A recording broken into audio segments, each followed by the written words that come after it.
luxury, glam, and a little bit of magic. Welcome to Walkwood Furniture.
Like this.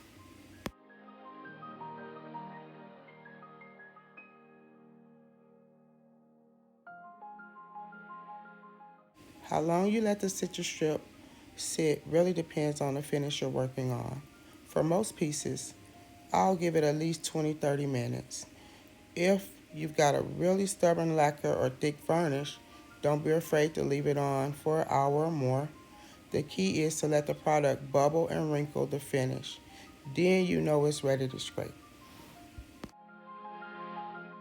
Remember, stripping is all about patience. If you scrape too soon, you'll fight it. If you wait, the Citristrip does all the heavy lifting for you. Now here's the thing. Sometimes the stripper doesn't get everything the first time.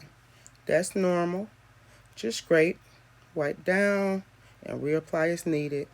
I always tell folks, prep work is where the magic starts.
And now I'm just finishing those off, and I'm going to get those put off in this plastic bag here. That way I can let them sit there a lot of time. Now that the Citristrip has had time to work, I'm coming in with a putty knife to gently lift off the old finish. You don't want to dig down hard.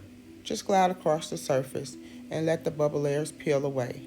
If you're working with a veneer surface or a surface that's not solid wood, light pressure is everything to avoid gouges.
After cleaning with green envy and mineral spirits, you'll see some residue and softened finish still clinging to the surface. That's normal. At this stage, I'm wiping and scraping away anything that's left, getting the surface as bare as possible before sanding. The goal here isn't perfection yet, it's just clearing the way for the next step. If your piece doesn't come out perfectly the first time, don't stress. Stripping is a process, and sanding will take care of the rest. And here I noticed the veneer lifting along the seam. That is normal with older pieces. Instead of ignoring it, I'm applying wood glue underneath the lifted section. I use gentle pressure to work that glue in. Then I'll clamp it or weigh it down until it dries. This helps secure the veneer and prevent it from chipping or peeling later on.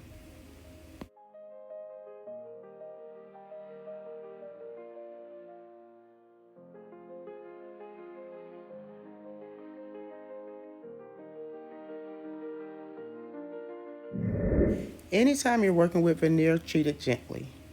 A little glue and patience will save you from a much bigger repair down the road.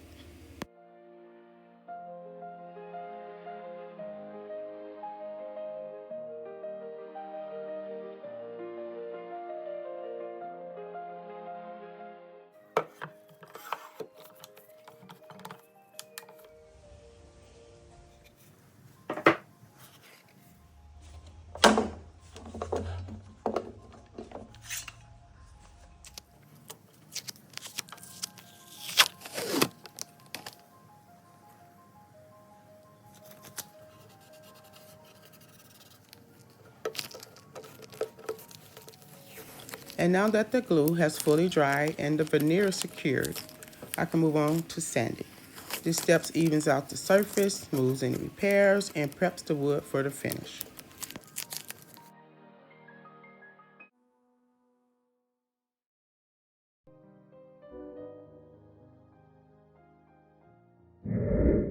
Now with the veneer secure, I'm sanding the surface, starting with a 120 grit and working my way up to 220. Starting with a medium grit helps remove leftover finish and level out the surface, while finishing at 220 gives me that silky smooth base. Always sand with the grain and avoid scratches, and with veneer, keep your pressure light. Let the sandpaper do the work.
Now that the surface is smooth and ready, I'm mixing up a paint wash using Rust-Oleum chalk, ultra matte, and chiffon cream. To make a wash, I simply thin the paint with water, about a 1-to-1 ratio. This lets the color sink into the wood like a stain, instead of sitting on top like a solid coat. It creates a soft, layered finish that highlights the natural grain while giving me that elegant, creamy tone.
Okay, now look at here, y'all.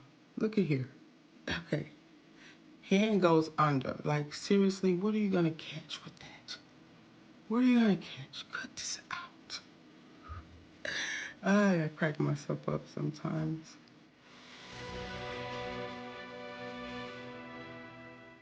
With paint washes, it's better to build in layers than try to nail it in one heavy coat. Thin and patience always gives a classier result.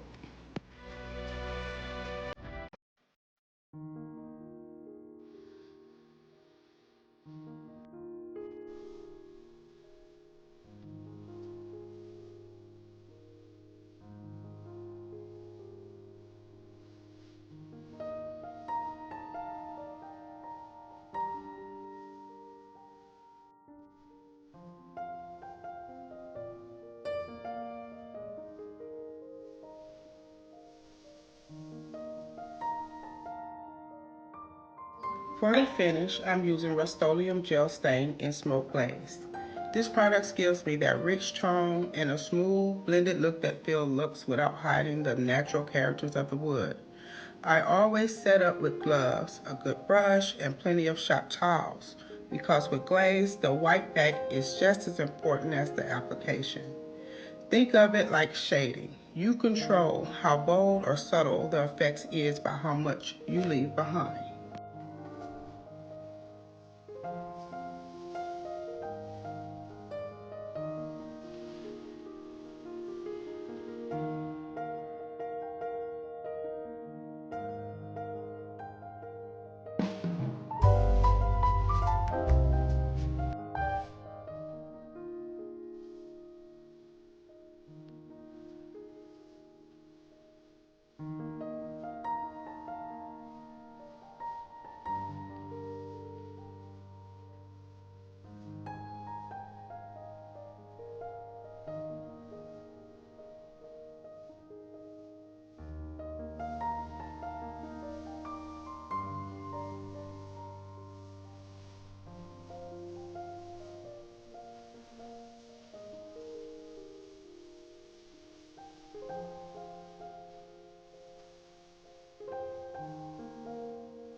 Okay, let's take a look.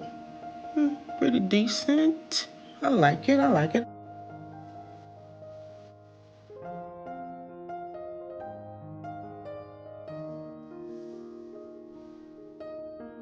Don't rush this part. Wipe in long, even passes with the grain for the most natural blend.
That particular spot that's going to be coming up in that inside here, watch this, look. Oh no, I don't think it did anything right here, and I was a bit disappointed So I knew at that point I was gonna have to figure something out.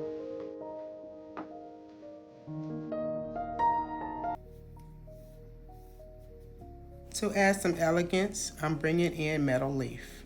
I'm using Beacon Metal Leaf Adhesive. It brushes on smooth and gives me just the right tack for applying gold leaf sheets. With leafing, patience is key. Apply a thin, even coat of adhesive and let it set until it's tacky before laying down your foil. Rushing this step is where most people go wrong. After working with gold leaf adhesive, my brushes can get sticky fast. Instead of tossing them out, I soak them in alcohol. It breaks down the adhesive and saves the bristles. So I can keep reusing the same brush project after project. It's a simple trick that saves money and keeps your tools in good shape.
I went back a little bit here and there to add more gold just to get that full coverage on there that I wanted.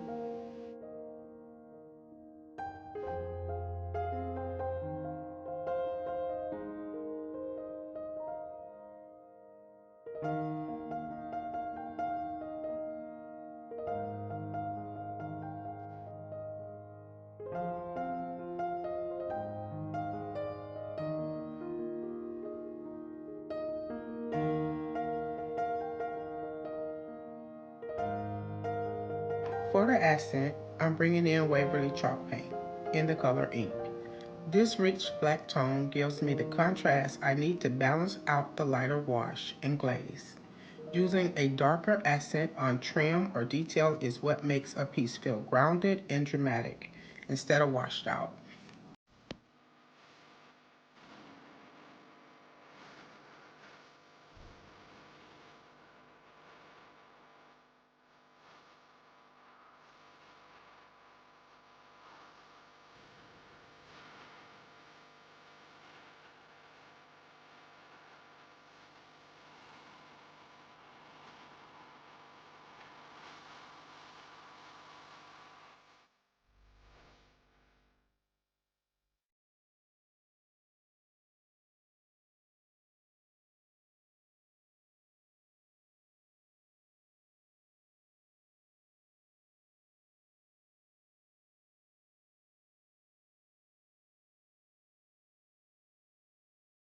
For the final step, I'm sealing a piece with Varathane Ultimate Polyurethane in semi-gloss. A clear coat like this not only protects all of the layers we built up, but also gives the finish that soft, durable glow. Thin, even strokes are the secret. I always recommend at least 2 to 3 coats for maximal protection.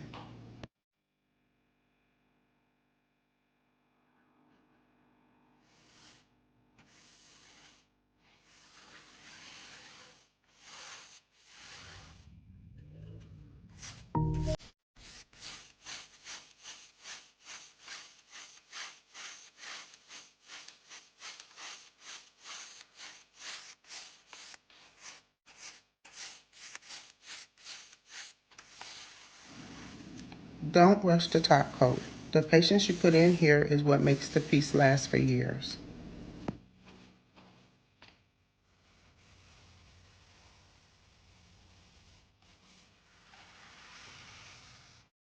For the drawer interiors, I lined them with Looks wallpaper to elevate the inside as much as the outside.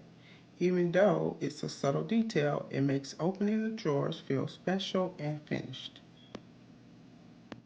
Never forget the inside of your furniture. Details like this is what set custom pieces apart from factory finishes.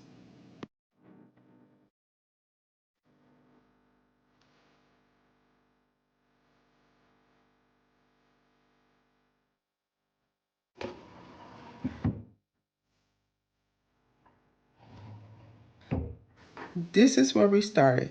Dated, heavy, and dark.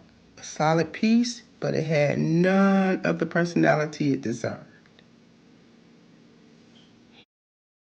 And here it is, the Prestige. From a tired, dated piece of statement coffee table with layered finish, gold detailing, and satin smooth protective top coat, every detail, from the soft chiffon cream wash to the smoke glaze and wallpaper lined drawers, come together to create a piece that feels both timeless and glam. This is what taking furniture from ordinary to extraordinary looks like.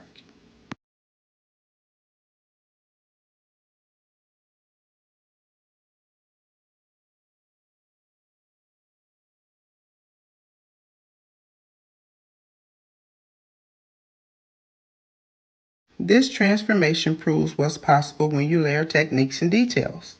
The Prestige went from ordinary to extraordinary.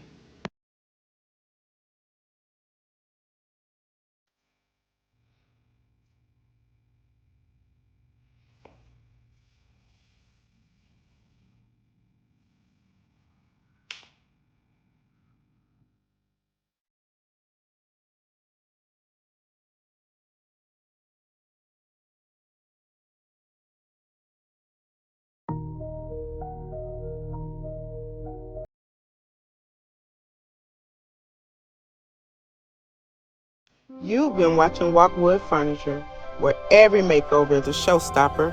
Hit that subscribe button. Join us for the next transformation.